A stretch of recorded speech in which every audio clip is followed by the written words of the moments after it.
जय ओम विष्णुपाद परमहंस परिविरजकाचार्य अष्टोत्तर Shri Srimad his divine grace A C Bhaktivedanta स्वामी शिल प्रभुपाद की जय ओम विष्णुपाद परमहंस परिविराजकाचार्य अष्टोत्तर श्री श्रीमद भक्ति सिद्धांत सरस्वती गोस्वामी महाराज प्रभुपाद की अनंत कोटि वैष्णव वृंद की नमाचार्य हरिदास ठाकुर की प्रेम से कहो श्री कृष्ण चैतन्य प्रभु नित्यानंद श्री अद्वैत गदाधर श्रीवासति गौर भक्त वृंद की श्री श्री राधा कृष्ण गोप गोपीनाथ श्याम कुंड राधा कुंड गिरि गोवर्धन की वृंदावन मथुरा धाम की नवदीप मायापुर धाम की जगन्नाथपुरी धाम की गंगा माई यमुना माई की भक्ति देवी तुलसी महारानी की समवेत भक्त वृंद की गौर प्रेमानंदे.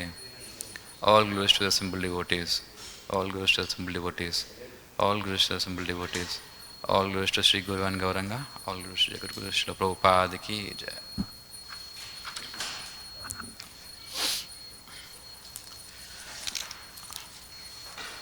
Om Namo Bhagavate Vasudevaya. Om Namo Bhagavate Vasudevaya. Om Namo Bhagavate Vasudevaya. Narayanam Namaskritya Naranchayeva Narottamam Devim Saraswatim Vyasam Tato Jayamudirayet. Before reciting the Srimad Bhagavatam, which is a very means of conquest, one should offer respectful obeisances onto the personality of Godhead Narayana, onto Naranarayan Rishi, the supermost human being, onto Mother Saraswati, the goddess of learning, and onto Srila Vyasadeva, the author. Nashtaprayeshu abhadreshu Nityam Bhagavata Sevaya Bhagavati Uttama Shloke Bhaktir Bhavati Naishtiki. By regular attendance in the class on Srimad Bhagavatam and by rendering service on to the pure devotees, all that is troublesome to the heart is almost completely destroyed, and loving service on to the Supreme Personality of Godhead, who is praised with transcendental songs, is established as an irrevocable fact. So today we'll be studying the verses 21, 22 and 23. So 21 I'll just read it myself, and 22 and 23 we'll just read together. 21 doesn't have a purport.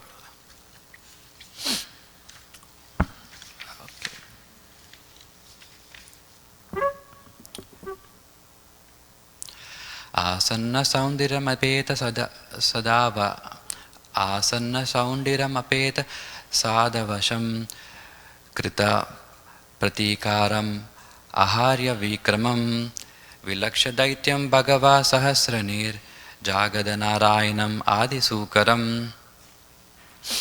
After arriving at the place of combat, Brahma, the leader of thousands of sages and transcendentalists, saw the demon who had attained such unprecedented power that no one could fight with him. Brahma then addressed Narayana, who was assuming the form of boar for the first time. 22 and 23. This we'll read together. Brahma Uvacha Eshante Deva Devanam Angri Moolam Upeyusham Vipranam Saurabhayinam Bhutanam Api Aga Angasam Agaskrit Bhayakrit Dushkrit Asmadrado Varosuraha Anveshan Apratirato Lokan Atati Kantakaha. Brahma Vacha Eshante Deva Devanam Angri Moolam Upeyusham Vipranam Saurabhayinam Bhutanam Api Angasam Agaskrit Bhayakrit Dushkrit Asmadrado Varosuraha Anveshan Apratiharato lokan atati kantakaha. Brahma uvacha eshate deva devanam angrimoolamupeyusham vipranam saurabeyinam bhutanam api angasam agaskrit bhayakrit dushkrit asmadrado varosuraha anveshan apratirato lokan atati kantakaha. Okay. Oh, okay. That's fine. I mean, you can just read the 21.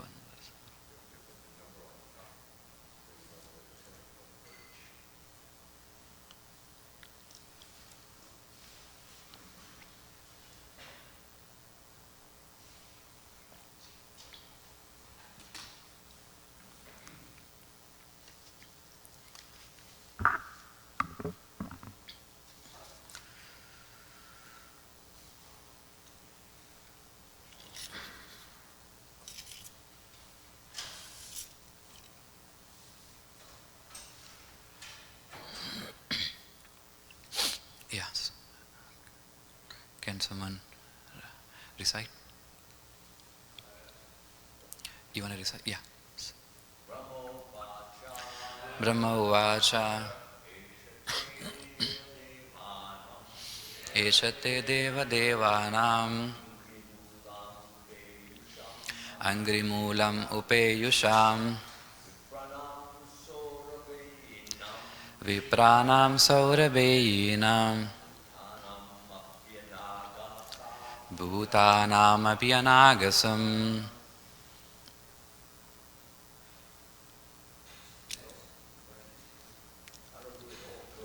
Okay, it's up to you. That's all right. Okay, sure. Someone else can. Agaskrit bhayakrit dushkrit Nirad.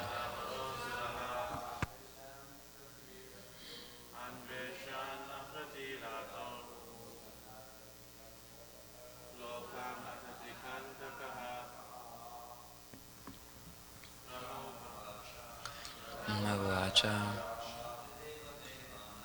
eshate deva devanam angrimulam upeyusham beyinam bhutanam api anagasam agaskrit bhayakrit dushkrit asmadradha varasuraha anveshana pratirato lokan atati kantakaha. Mata just want to try? No. Okay, synonyms. Brahma uvacha, Lord Brahma said, Eshaha, this demon, Te, your, Deva, O Lord, Devanam, to the demigods, Angrimulam, your feet, Upeyusham, to those having obtained, Vipranam, to the Brahmanas, Saurabeyinam, to the cows, Bhutanam, to ordinary living entities, Api, also, Anagasam, innocent, Agakrit, an offender, Bhayakrit, a source of fear, Dushkrit, wrongdoer, Asmat, from me, Radhavaraha, having attained a boon, Asuraha, a demon, Anveshan, searching, apratirata, having no proper combatant. Lokan, all over the universe. Atati, he wanders. Kantakaha, being a pinprick for everyone. Okay. Translation by His Divine Grace, A.C. Bhaktivedanta Swami Srila Prabhupada. Prabhupada ki jai. Lord Brahma said, "My dear Lord, this demon has proven to be a constant pinprick to the demigods, the brahmanas, the cows and innocent persons who are spotless and always dependent upon worshipping your lotus feet. He has become a source of fear by unnecessarily harassing them. Since he has attained a boon from me, he has become a demon, always searching for a proper combatant, wandering all over the universe for this infamous purpose." Yeah, infamous purpose. There are two classes of living entities. One is called Sura or the demigods, and the other is called as Asura or the demons. Demons are generally fond of worshipping the demigods, and there are evidences that by such worship they get extensive power for their sense gratification. This latter proves to be a cause of trouble to the brahmanas, demigods, and other innocent living entities. Demons habitually find fault with the demigods, brahmanas, and innocent to whom they are a constant source of fear. The way of the demon is to take power from the demigods and then tease the demigods themselves. There is an instance of a great devotee of Lord Shiva who obtained a boon from Lord Shiva that the head of whomever he touched with his hand would come off its trunk. As soon as the boon was offered to him, the demon wanted to touch the very head of Lord Shiva. That is their way. The devotees of Supreme Personality of Godhead do not, however, ask for any favor for sense gratification. Even if they are offered liberation, they would refuse it. They are happy simply engaging in transcendental loving service of the Lord. Om Ajnanatimirandasya Jnananjanashalakaya Chakshurunmitam Ena Tasmai Shri Gurave Namaha. Sri Chaitanya Manobishtam Stapitam Ena Bhutale Swayam Rupa Kadamayam Dadati Swapadantikam Vandeham Sri Guru Sri Yutapadakamalam Sri Gurun Vaishnavamscha Sri Rupam Sagrujatam Sahagana Raghunathanvitam Tam Sajivam Sadvaitam Savadutam Parijana Sahitam Krishna Chaitanya Devam Sri Radha Krishna Padan Sahagana Lalita Sri Vishakhanmitamscha. He Krishna Karuna Sindhu Dina Bandho Jagatpate Gopesha Gopika Kanta Radha Kanta Namostute Tapta Kanchana Gaurangi Radhe Vrindavaneshwari Vrishabhanusute Devi Pranamami Hari Priye Vancha Kalpatarubhyascha Krupa Sindhubhya Evacha Patitanam Pavanebhyo Vaishnavebhyo Namo Namaha. He Shri Krishna Chaitanya Prabhu Nityananda Shri Advaita Gadadhara Shivasati Gaura Bhakta Vrinda. Hare Krishna Krishna Krishna Hare Hare Hare Rama Rama Rama Hare Hare.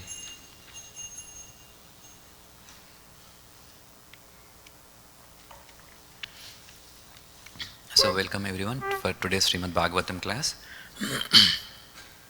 So here the translation says that, "My dear Lord, this demon has proved to be a constant pinprick to the demigods, the brahmanas, the cows and innocent persons who are spotless and always dependent upon the worship of your lotus feet. He has become a source of fear by unnecessarily harassing them. Since he has attained a boon from me, he has become a demon, always searching for a proper combatant, all wandering all over the universe for this infamous purpose." So, once there was in a village there was an old man. He was well respected and he was a wealthy old man. And one day he was taking rest in his house, and then suddenly he hears that someone at his gate was yelling, like he was speaking bad words at him. And suddenly the servant came to his room and said that, "My dear master, I see someone yelling bad words at you." And and looks like some crazy guy, right? So the old man told the servant, okay, you do one thing, you go to the window, don't open the door, just open the window and try to see his face, who he is, and tell me who he is.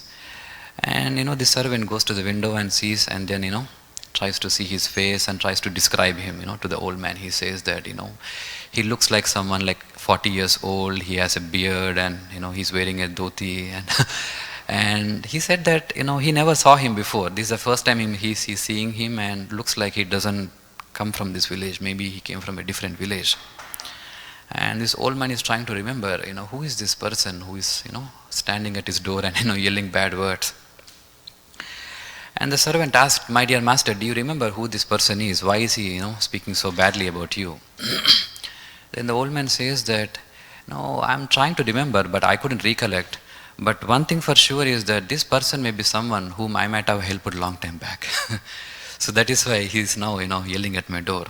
So this is a nature. So this is the nature of the people in today's world. Basically, they are ungrateful. Correct?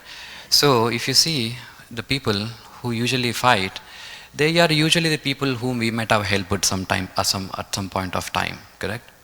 Or whom we might have relationship with somebody at some point of time. Like people whom we don't have any relationship, why would you even fight to begin with, right? So in the similar way, here also we can see this Hiranyaksha, this demon, he has attained his boon from Brahma, from the who is the head of the demigods. But now he is using the very same strength to fight against the demigods, correct? So against the Lord. So this is the nature of the demons. They are ungrateful basically.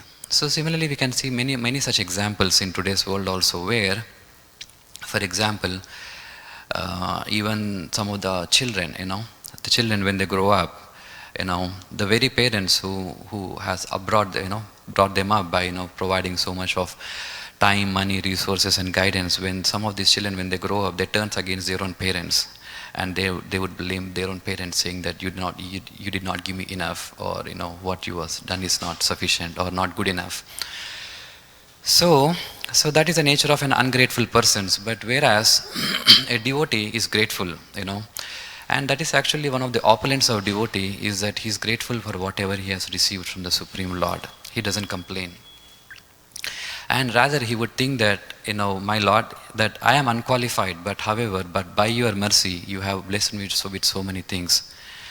In the Srimad Bhagavatam 4th canto, we can see the Maharaj Prithu's prayers. He says that whoever acquires the Brahminical qualities, though whose only wealth is good behavior, who is grateful, and who takes the shelter of experienced persons, gets all the opulence of the world. Therefore, I wish that Supreme Personality of Godhead and His associates be pleased with the Brahmana class, with the cows and with me. Correct? So this is how we can become rich. Everybody wants to become rich, but here Prithu Maharaj says that the real richness is actually good behavior and being grateful and following the footsteps of the great personalities. So this is the real opulence in this world. Even if you look back in our own life also, every day we meet so many people, correct? But we may not remember exactly, everybody in our life, correct? But let's say that you come across somebody who is really gentle in behavior, good in behavior, and who is really grateful. You will never forget him for the rest of your life.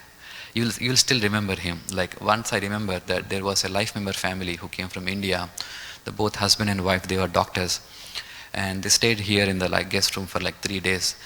And I met them before they left, and they were such a gentle persons. They were well behaved, and they are so grateful that they spent this time in the temple, and they attended the Mangalarati, the prayers and everything. And I still remember them. Those are the people whom you never forget, correct? Because especially those who are grateful and who are gentle in behavior.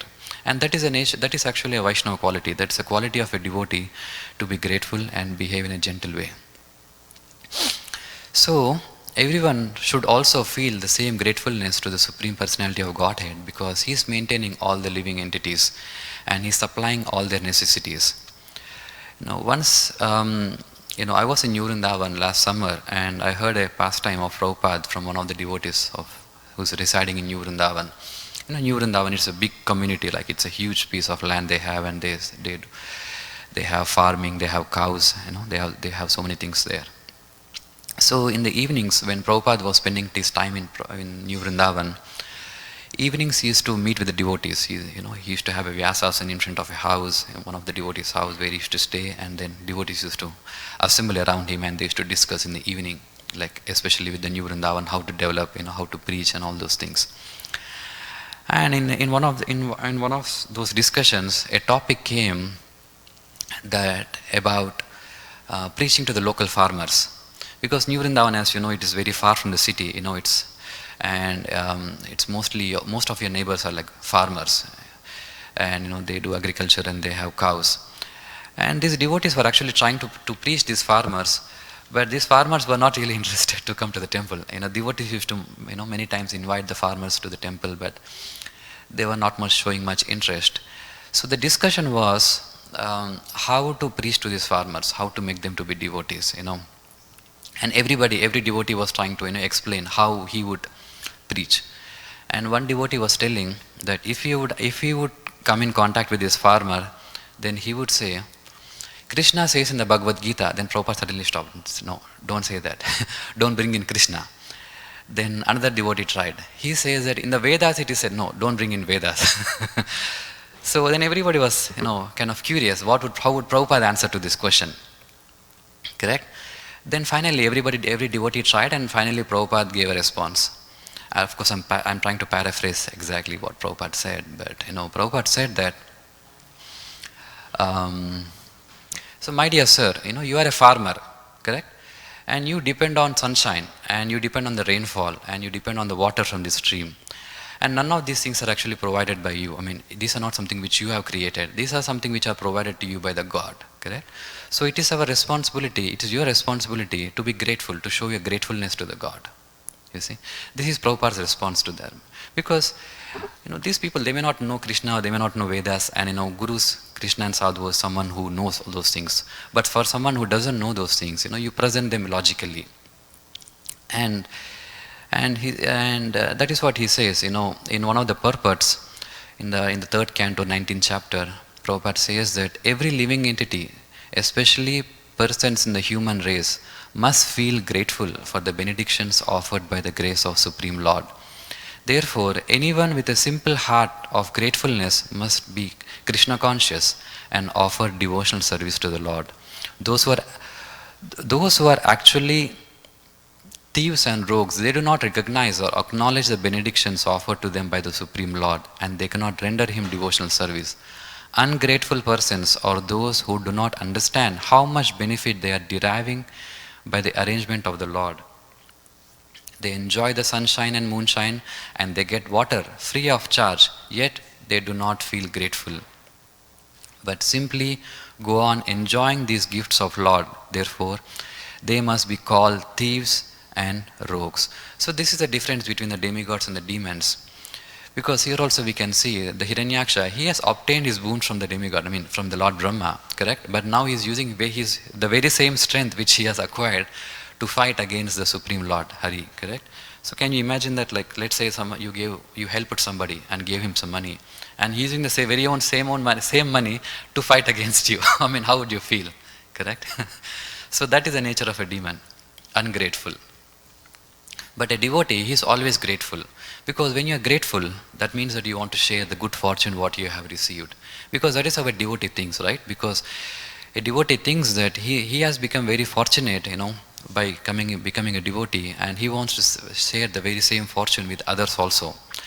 And even Krishna explains in the Bhagavad Gita that, Nacha tasmat manusheshu kaschin me priya kartama, means those devotee who preaches this message to others, even Krishna likes, such a quality, even Krishna admires, that being grateful and sharing this the very spiritual knowledge what you have acquired with the others. But unfortunately, people these days are only interested in satisfying their own senses, and they are called as thieves and rogues. But Krishna is so merciful that even these people who are materialistic and who are trying to satisfy with their own senses, Even for them, Krishna says, it is explained in the Bhagavatam, akama sarva kamova moksha kama udaradihi tivrena bhakti yogena yajante purusham param. Means a person who has a broader intelligence, whether he has full of material desires, without any material desires or desire for liberation, must by all means worship the Supreme Lord, the personality of Godhead. So here is telling that even if a person is having material desires to satisfy his own senses, still you please worship Lord Vishnu or Krishna instead of worshipping the demigods. Because generally in the Hindu tradition, as you all know, that there are different demigods and you approach a different demigod for different material desires. And when I first read this verse, this akama sarva kamova, it just blew my mind. This is like an all-in-one package, right? You just worship one deity and then you get everything. You get material desires also fulfilled, and because you are worshipping Vishnu, there is a chance that you may also get liberated. Now, what else do you want? Correct? Why wouldn't such a person wouldn't worship Krishna or Vishnu? And when I first came across this verse, I shared this word with, I still remember, I shared this verse with some of my friends and family members who used to do some demigod worships. I said that, it's just read this verse, that whatever desire you have, you still worship Krishna, he'll give you everything. And I wanted to see how they react. And to my surprise, they were not much impressed by this verse. They were continuing with whatever they are doing. So I was thinking, what's wrong? Krishna himself is telling that, just worship me, even with the material desires, I'll give you everything. Then why would such a person still worship demigods? Then I was contemplating, and then I realized that, people who worship demigods, we must understand that there is a natural inclination from the three modes of nature what they have attained. A person in the mode of goodness try to worship someone in, the demigods in the mode of goodness, and someone who is in the mode of ignorance and passion, they naturally get attracted to worship those demigods, in the mode of ignorance and passion. Because if you want to worship Vishnu, then you should only worship in the mode of goodness. You cannot offer, meat or, alcohol like wine, just like you worship when you worship Kali, correct? So that is a problem. The reason why they worship demigods is not that they are having some bhakti or they are trying to satisfy the demigods. No, they are not trying to satisfy the demigods, even though they perform so many austerities, follow so many rules and regulations. It looks like they are trying to, they're working very hard to please the demigods, but in reality, all they're trying to do is that they are just trying to please their own senses, nothing more than that. Because when you say bhakti basically means to satisfy others, like to satisfy Krishna, right? Anukulyena Krishna Anushilanam. But in the case of demigods, what they're trying to do is ultimately just to satisfy their own senses, and they don't really care about the demigods. Just like the example given here is Bhasmasura. Bhasmasura, he was addressed as a great devotee of Lord Shiva, but actually he doesn't care about Shiva. That is why after he got the benediction, he tried to kill the same Shiva from whom he got the benediction. So that is the nature. That is the nature of love also. That is also the nature of material love in this world also. You say I love you and I say you love me. But in reality, all we are trying to do is that I'm just trying to squeeze my happiness out of you, and you are trying to squeeze your happiness out of me. And right? Because see, when you want to give happiness, you should have happiness, right? How can you give something to somebody when you don't have it yourself? Correct? You are thinking that you will get happiness from others. Another person is thinking that he'll get happiness from you, but both of you are not having happiness in you. Then how will you share? Like if I have $100, I can give you $10. But if I myself doesn't have it, then how can I give you? Right? It's like two beggars marrying and then thinking that after marrying they'll become millionaires. How does it happen? Right? So that's not possible. That is why we see that, people before marriage and after marriage. Before marriage there are so many fantasies, but after marriage that's a reality. They fight because, and that's why they tell that after marriage you have children. Why children? Because at least the child can give some love, which the parents themselves doesn't have that love. And again when the child grows, again the same thing. He's trying to squeeze the happiness from the parents, but he doesn't have the love himself. Then again they'll wait for the grandchildren. So the grandchildren at least they can give some love. So in this way, that is the nature of this material love. But we must understand that Krishna is ultimately the object of love. He has the love and he can give love to others. But in this way, these demigod worshippers, they only make a show of bhakti, but that is not real bhakti. The real bhakti is only to Krishna. But of course, one may argue saying that, maybe, but Krishna said that these demigods are also his part and parcel, like, in the Virat Rupa, these demigods are also different limbs of the Virat Rupa. So why I cannot say that by worshipping demigods I am worshipping Krishna or Vishnu? Why I cannot say so? And even Krishna says in the Bhagavad Gita that Devanam Deva Ejo Yanti Mad Bhakta Yati Yanti Mamapi, means those who worship demigods go to the planets of demigods, but my devotees ultimately reach to my supreme planets. But logically speaking, if you think that demigods are part of Krishna, and then if you worship demigods, then you should go to Vaikuntha, right? Why is Krishna telling that you worship demigod, then you go to the planets of demigods? And the Prabhupada gives an explanation, like it is like watering the root, right? When you water the root, then that is how you nourish the tree. It's not by watering the leaves or watering the flowers. That is not the way.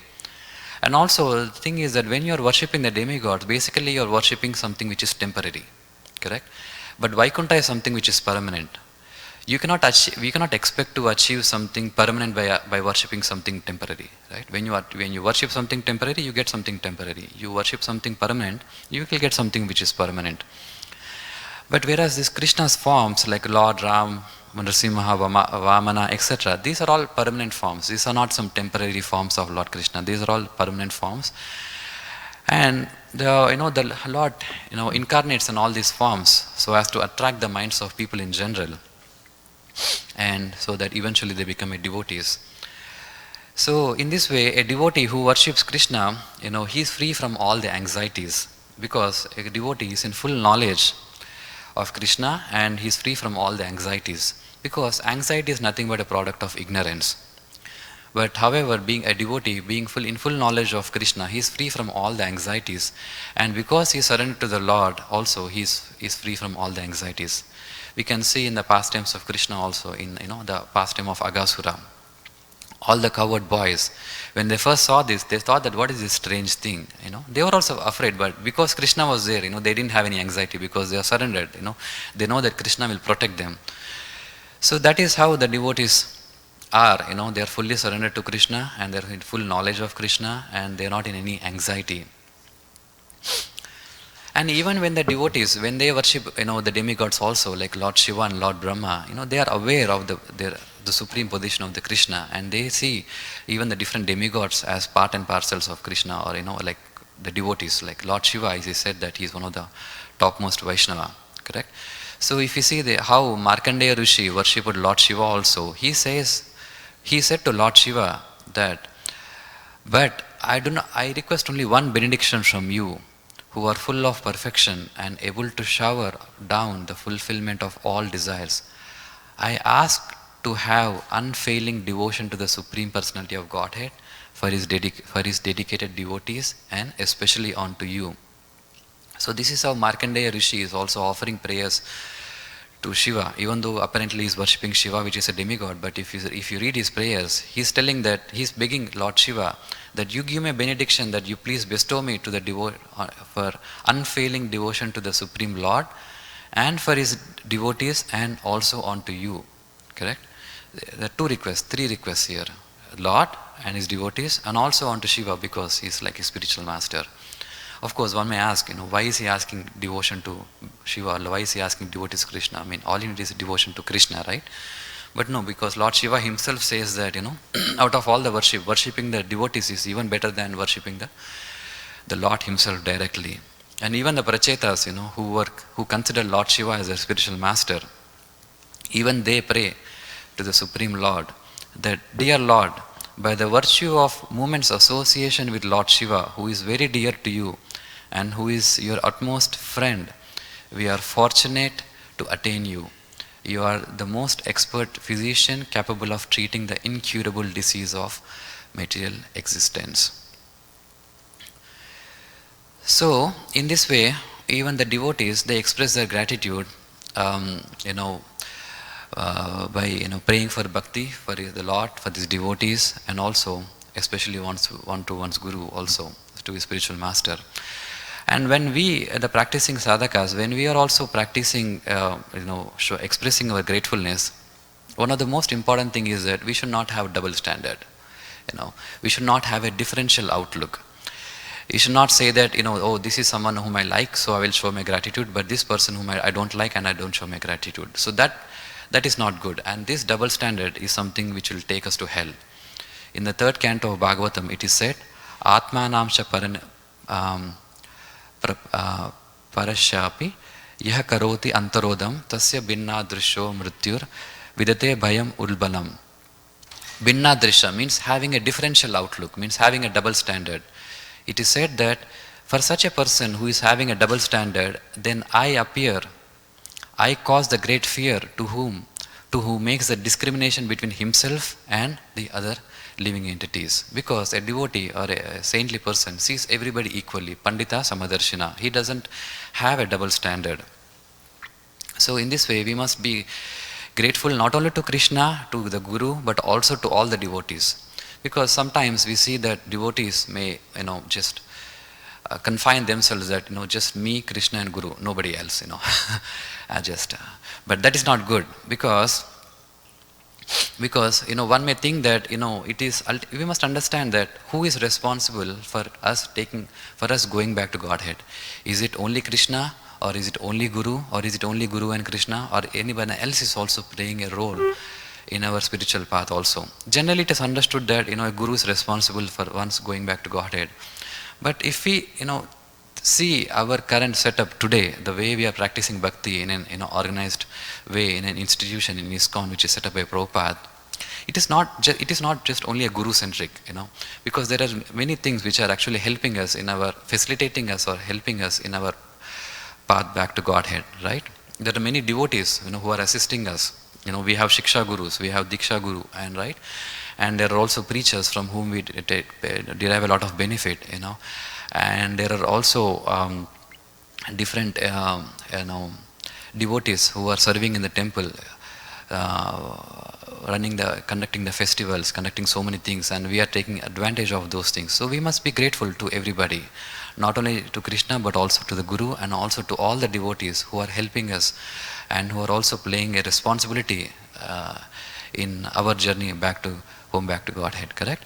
So otherwise it's a demonic mentality that we take advantage of everything, but I don't show my gratitude to you, or I only show gratitude only to those persons whom I like. And that is the nature of a demon, and that is how even Hiranyaksha is acting, that he got his boon from Brahma, but now unfortunately he is fighting against the Supreme Lord himself, from whom he has acquired this power. Okay? So thank you very much. Srimad Bhagavatam ki jai. Prabhupada ki jai. Any questions or comments? Okay, thank you very much. Okay, no, Prem Sankirtan Prabhu has a comment.